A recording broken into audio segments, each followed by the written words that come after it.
பிரியமானவர்களே, இயேசு கிறிஸ்துவின் இணையற்ற நாமத்தில் உங்களை வாழ்த்துகிறேன். இந்த மன்னாற்றுடைய டெய்லி பாட்காஸ்டை கேட்கிற உங்கள் ஒவ்வொருவரையும் கர்த்தர் ஆசீர்வதிப்பாராக. 1 தீமோத்தேயு 2வது அதிகாரம் 8வது வசனம் இப்படியாய் கூறுகிறது: அன்றியும் புருஷர்கள் கோபமும் தர்க்கமும் இல்லாமல் பரிசுத்தமான கைகளை உயர்த்தி எல்லா இடங்களிலேயும் ஜெபம் பண்ண வேண்டுமென்று விரும்புகிறேன் என்பதாக. அதுபோல எபேசியர் 3:15 கூறுகிறது: நம்முடைய கர்த்தராயிருக்கிற இயேசு கிறிஸ்துவனுடைய பிதாவை நோக்கி முழங்கால் படியிட்டு வேண்டிக் கொள்ளுகிறேன் என்பதாக. ஜெபிக்காத சப்பானிகள், லேம் எக்ஸ்கியூசஸ் ஃபார் நாட் பிரேயிங் என்ற தலைப்பின் கீழ் இன்றைய மன்னாவை தியானிக்கப் போகிறோம்.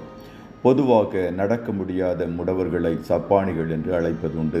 ஆனால் சபையில் கால்கள் இருந்தும் சப்பானிகளாயிருக்கிற அநேக விசுவாசிகள் காணப்படுகிறார்கள். கைகள் இருந்தும் ஜெபத்தில் கைகளை உயர்த்தி ஜெபிக்காதவர்கள், கால்களில் பலனிருந்தும் முழங்கால் படியிட்டு ஜெபிக்காதவர்கள் சோம்பேறிகள் மாத்திரமல்ல, அவர்கள் சப்பானிகள் என்பதையும் அறிந்து கொள்ள வேண்டும். பாரம்பரிய கட்டுகளினாலும் பெருமையினாலும் கைகளை உயர்த்தி ஜெபிக்க அநேகருக்கு விருப்பமில்லை. இவர்கள் அனைவரும் தாவீதின் காலத்தில் எபூசியர் கோட்டையில் இருக்கும் சப்பானிகளை போன்றவர்கள். ஒரு வயதான முதியவர் சபைக்குள் வந்ததிலிருந்து ஆராதனை நேரம் முழுவதுமாக நெடுமுழங்காலில் நின்று ஆராதித்து கொண்டிருந்தார்.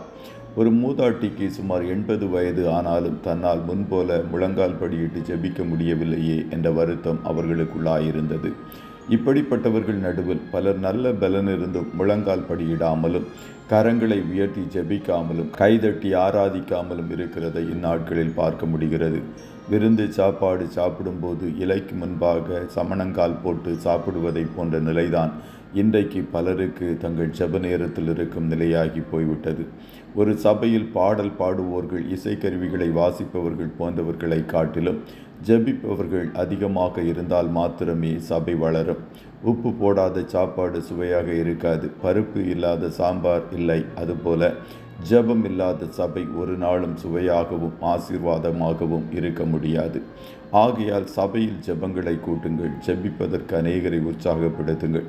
ஒரு நாட்டின் இராணுவத்திற்கு எப்படி விமானப்படை முக்கியமோ அதுபோல ஜெபிக்கும் படை சபைக்கு அதிகமாக முக்கியம். ஜெபமில்லாத சப்பானிகளாய் இல்லாமல் ஜெபிக்கும் ஜெப வீரர்களாக மாறுவோம். சபையின் வளர்ச்சிக்கு அயராது உழைப்போம். அப்பொழுது நாம் எதிர்பார்க்கும் எழுப்புதலை நம் கண்கள் காணும். கர்த்தர் உங்கள் ஒவ்வொருவரையும் ஆசீர்வதிப்பாராக. ஜெபம் செய்வோமா? நல்ல தகப்பனே, உம்மை நன்றியோடு துதிக்கிறோம். இந்த மன்னாற்றுடைய டெய்லி பாட்காஸ்டை கேட்கிற உடைய பிள்ளைகள் ஒவ்வொருவரையும் கர்த்தர் நீர் ஆசீர்வதிப்பீராக.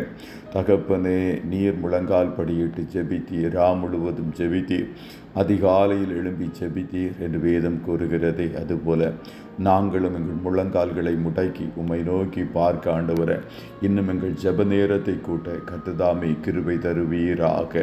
உம்முடைய பிள்ளைகள் ஒவ்வொருவரையும் ஜெப வீரர்களாய் வீராங்கனைகளாக கர்த்தர் நீர் மாற்றும். அவர்கள் ஜெபத்திலே உம்மை சார்ந்து ஜீவிக்கும் போது இவர்களுக்கு நீர் பெரிய காரியங்களை செய்வீராக. இன்றைய தினம் உம்முடைய பிள்ளைகளை ஆசீர்வதியும். கையிடுகிற வேலைகளை கர்த்தர் பொறுப்பெடுத்துக் கொள்ளும். போக்கிலும் வரத்திலும் உடனிரும். ஆட்டுக்குட்டியானவருடைய இரத்தத்தை ஒவ்வொருவர் மேலும் தெளித்து இயேசுவின் நாமத்தில் ஜெபிக்கிறோம் நல்ல பிதாவே. ஆமே.